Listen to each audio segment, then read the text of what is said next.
Hello बच्चों, अभी 3D के आपने स्ट्रेट लाइन तक का पोर्शन मेरे हिसाब से पूरा कर लिया होगा। मैंने पिछले वीडियोस में अपलोड किया था, आपको अच्छे से समझ में आ गया होगा। अब इसका मैं फर्दर आगे का पोर्शन बता रहा हूँ, वो है आपका इक्वेशन ऑफ प्लेन।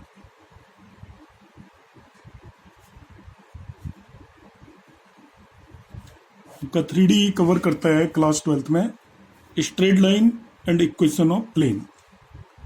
तो बेसिकली इक्वेशन ऑफ प्लेन की 4 फॉर्म्स हैं आपके टोटल सिलेबस के अंदर। तो 1 बाई 1 इक्वेशन ऑफ प्लेन को मैं एक्सप्लेन करूंगा, आपको उसमें टर्म्स का मीनिंग अच्छे से समझना है बच्चों। फर्स्ट वन जो इक्वेशन ऑफ प्लेन है, इसको हम बोलते हैं नॉर्मल फॉर्म। क्या बोलते हैं इसको? Normal form of the equation of plane.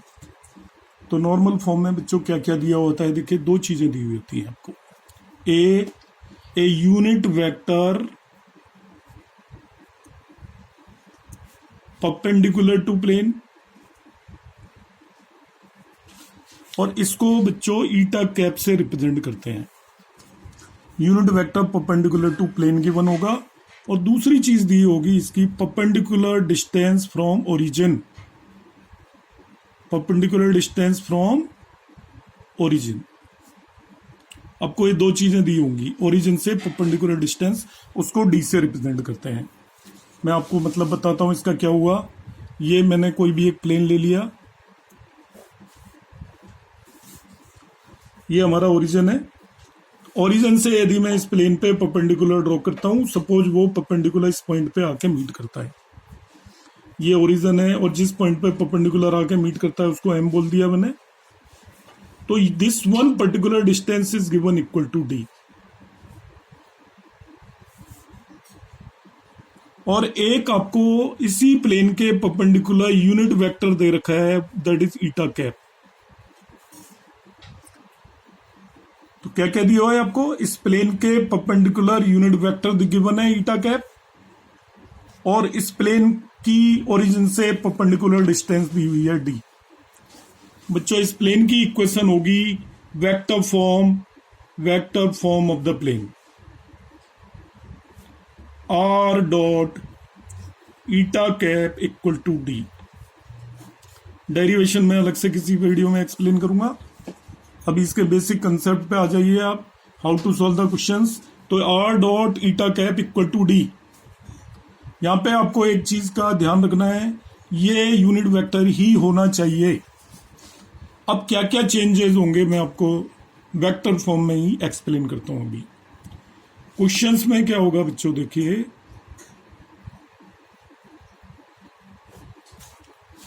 ये ईटा कैप नहीं होगा ज्यादातर केसेस में। आपसे कह दिया R dot I plus J plus के इक्वल टू 5, आपसे कहेगा convert this into normal form, इसको नॉर्मल फॉर्म बोलते हैं। And also find perpendicular distance from origin. Question क्या है आपका, नोट करें, convert into normal form.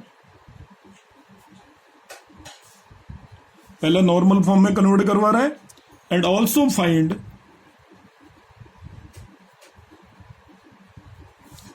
Perpendicular distance from origin.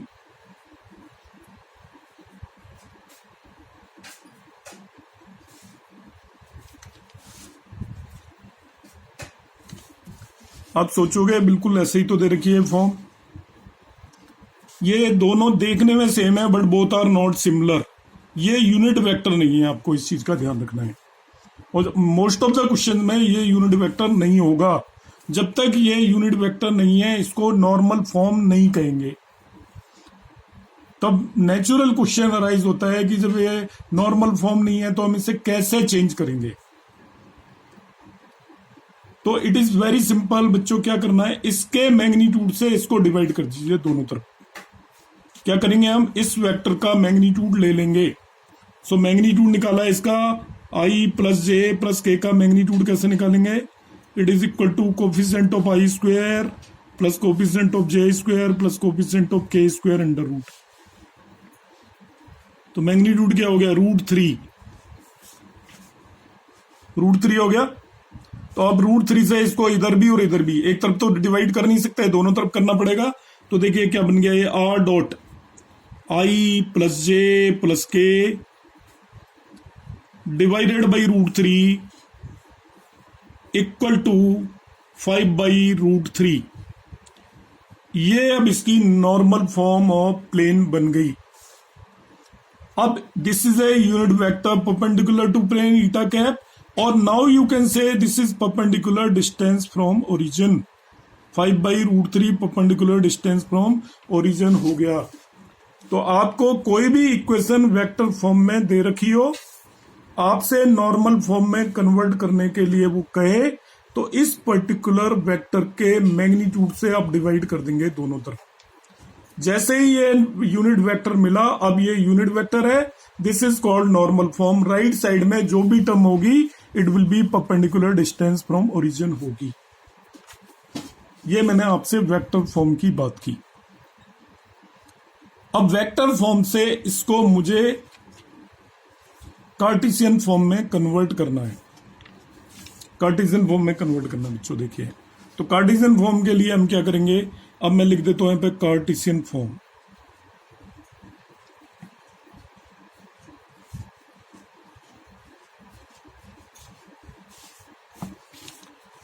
Cartesian form में इस यूनिट वेक्टर की बजाय इसके डायरेक्शन कोसाइंस गिवन होंगे। Let L, M, N are DCs means direction cosines of a vector, ये यूनिट वेक्टर है, परपेंडिकुलर टू प्लेन। तो आपको फिर रिमाइंड कर लीजिए, जो डायरेक्शन कोसाइन से जो भी वेक्टर बनता है वो यूनिट वेक्टर होता है।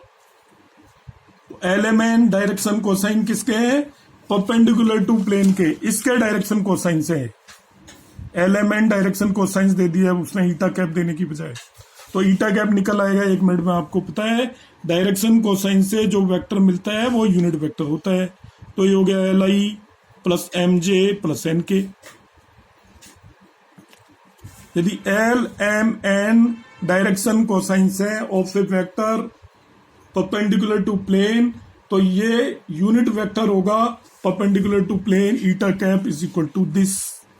कार्टेशियन फॉर्म निकालनी है बच्चों, ये हमारी प्लेन की इक्वेशन है, इसको कार्टेशियन फॉर्म में कन्वर्ट करना है, तो वेक्टर्स को हटाना है, बस इतना सा काम करना है। आर वेक्टर को ऑलवेज हम लिख सकते हैं XI + YJ + ZK। तो आर की जगह क्या लिख देंगे हम, XI + YJ + ZK। आपको हो गया ठीक है। भी ईटा कैप वेक्टर हमको पता चल चुका है पहले ही, it is LI + MJ + NK। आपने कहा ये भी ठीक है, ये भी लिख दिया। राइट साइड में हमें D आ ही रहा है, इसी इक्वेशन को मैं कार्टेशियन फॉर्म में कन्वर्ट कर रहा हूं, तो हमें साफ साफ दिखाई दे रहा है। आर को XI + YJ + ZK लिख दिया, उसने डायरेक्शन कोसाइन दे रखे थे इसलिए ईटा कैप भी पता चल गया। अब इन दोनों का डॉट प्रोडक्ट निकालेंगे। आप कहोगे तो बहुत इजी है डॉट प्रोडक्ट, बहुत ज्यादा इजी है। कैसे, आई के कोफिशिएंट को मल्टीप्लाई कर देंगे, LX बन गया। JJ के कोफिशिएंट को मल्टीप्लाई कर देंगे, MY बन गया। KK के कोफिशिएंट को मल्टीप्लाई कर देंगे, NZ इक्वल टू क्या हो गया, D आ गया भाई। यही तो कार्टेशियन फॉर्म है। LX + MY + NZ equal to D is Cartesian form of equation of straight line. R dot eta cap equal to D is vector form of the equation of straight line plane, and LX + MY + NZ is the equation of plane in Cartesian form. अब देखिए इसका Cartesian form में question दे रखा होगा, उसमें वो क्या पूछेगा आपसे। कार्टेशियन फॉर्म में क्वेश्चन दिया हुआ है, देखिए उसने कह दिया 2x + 3y + 5z equal to 9।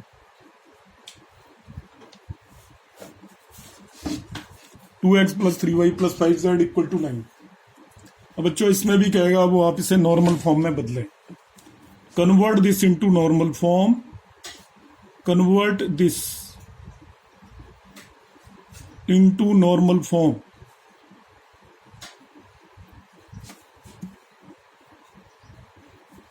Hence, find perpendicular distance from origin. Perpendicular distance from origin.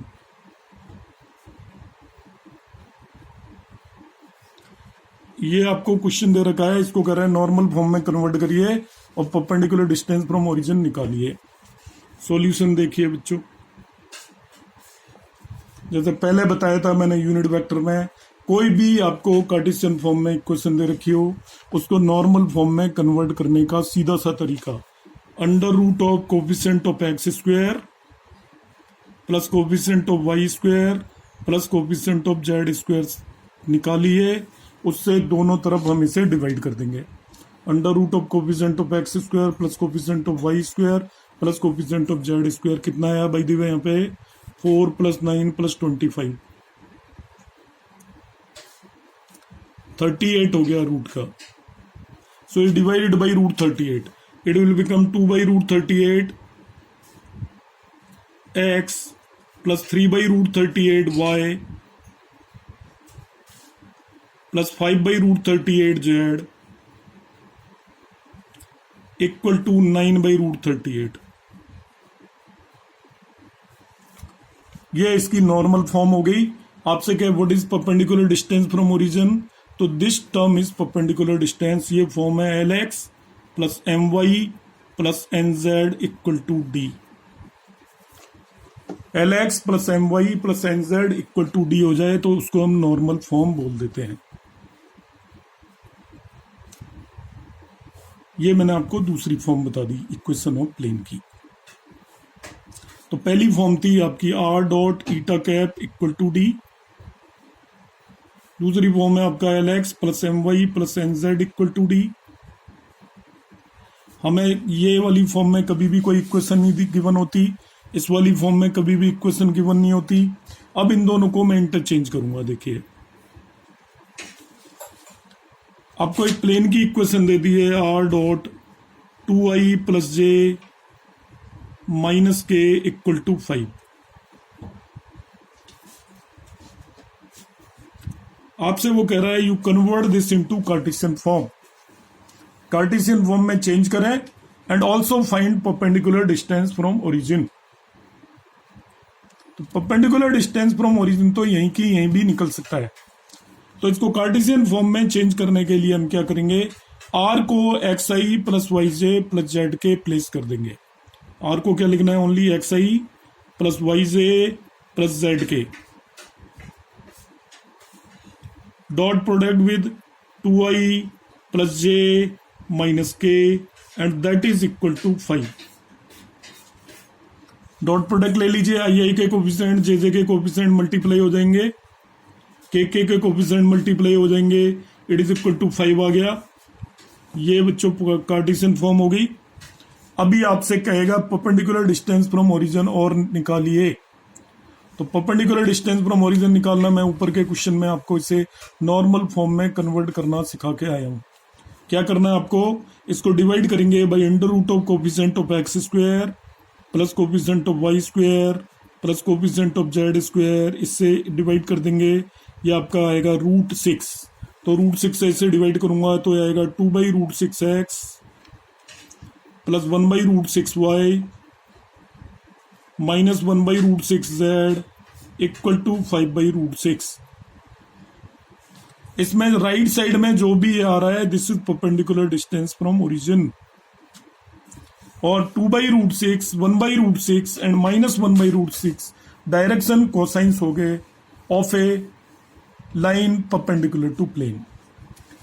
Line perpendicular to plane के डायरेक्शन कोसाइंस क्या हो गए, 2/√6। नॉर्मल फॉर्म में जो भी एक्स वाई जेड के कोफिशिएंट होते हैं वो डायरेक्शन कोसाइंस होते हैं। देख लीजिए अब LMNR direction cosines of a line perpendicular to plane. ये डायरेक्शन कोसाइंस हो गए। 5/√6 इसकी परपेंडिकुलर डिस्टेंस होगी फ्रॉम द ओरिजिन। एक और फॉर्म देखते हैं बच्चों इसकी। इक्वेशन ऑफ ए प्लेन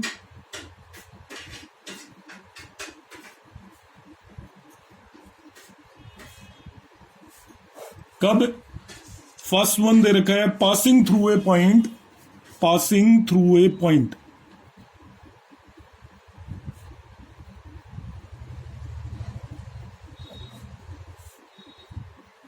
एक पॉइंट से पास हो रहा है, whose position vector is given, whose position vector is A, position vector होता है ओरिजिन से उस पॉइंट तक वेक्टर बनाया जाए उसे पोजीशन वेक्टर बोल देंगे। And N is a vector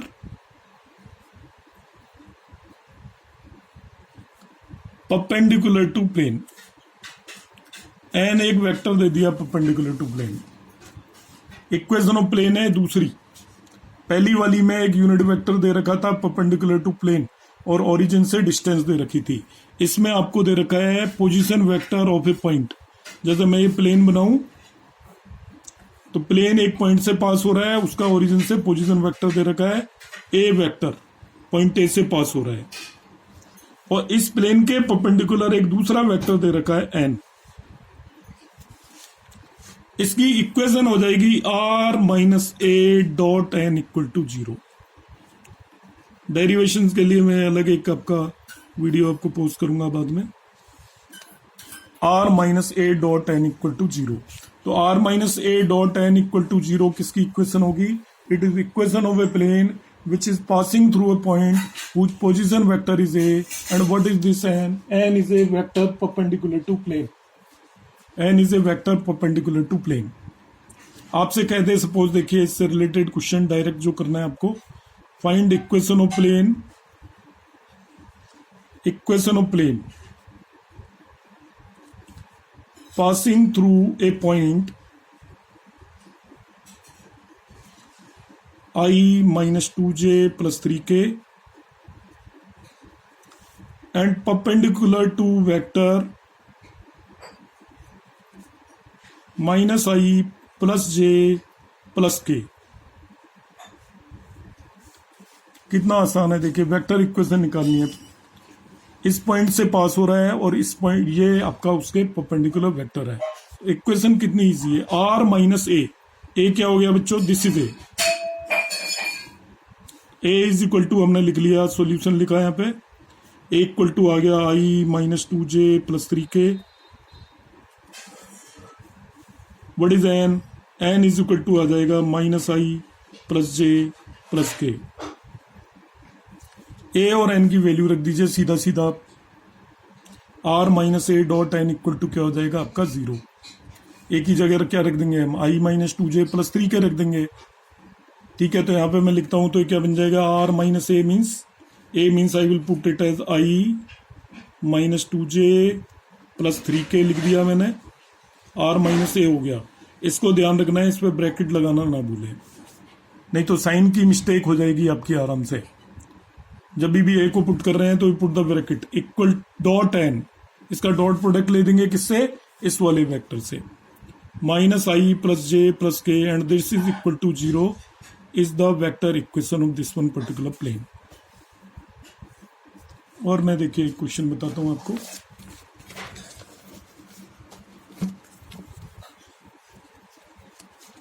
इसकी कार्टेशियन फॉर्म की बात कर लेते हैं। कार्टेशियन फॉर्म,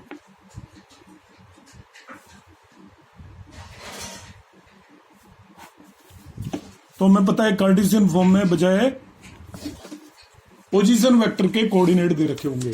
अब अच्छे से पता लग चुका है कि यदि कोऑर्डिनेट दे रखा हो तो पोजीशन वेक्टर पता कर लेंगे, और पोजीशन वेक्टर दे रखा है तो कोऑर्डिनेट्स पता कर लेंगे। सपोज किसी भी पॉइंट के कोऑर्डिनेट x1, y1, z1 है, तो उसका पोजीशन वेक्टर क्या हो जाएगा? x1i plus y1j plus z1k।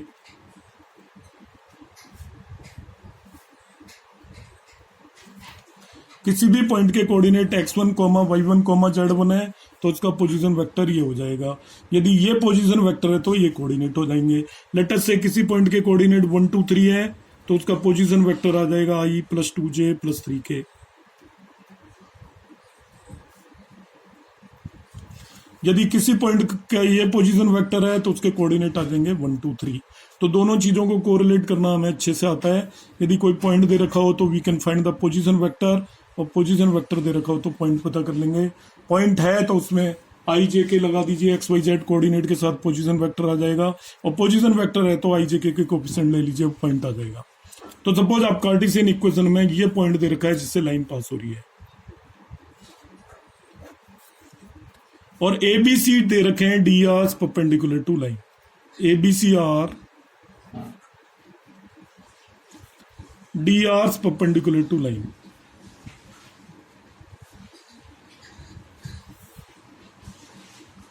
बच्चों इक्वेशन ऑफ प्लेन होगी A into X minus X one plus B into Y minus Y one plus C into Z minus Z one equal to zero. C into Z minus Z one equal to zero. This is the Cartesian equation of a plane. यहाँ x1 y1 z1 क्या है? x1 y1 z1 are the point through which line is passing. ये पॉइंट है। a, b, c क्या है? a, b, c are the direction ratios of a line perpendicular to plane.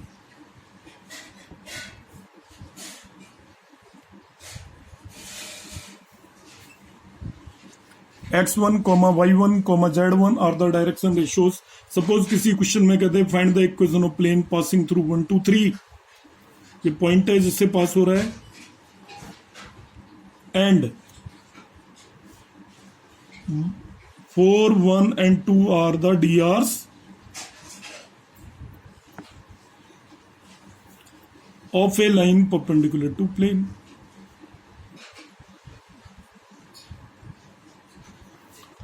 तो देखिए कार्टेशियन इक्वेशन कितना इजी है निकालना।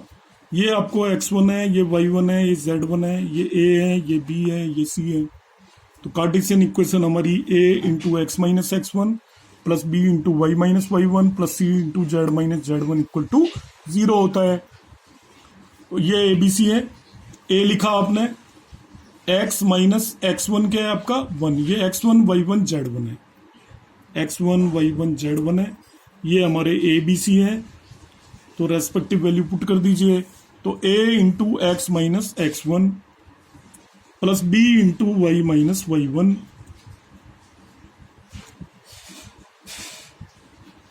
Plus c into Z minus Z one equal to zero is the equation of plane. A B C की जगह 4, 1, 2 put कर दिया है इस फॉर्मूले में, और x1 y1 z1 की जगह 1, 2, 3 पुट कर दिया है।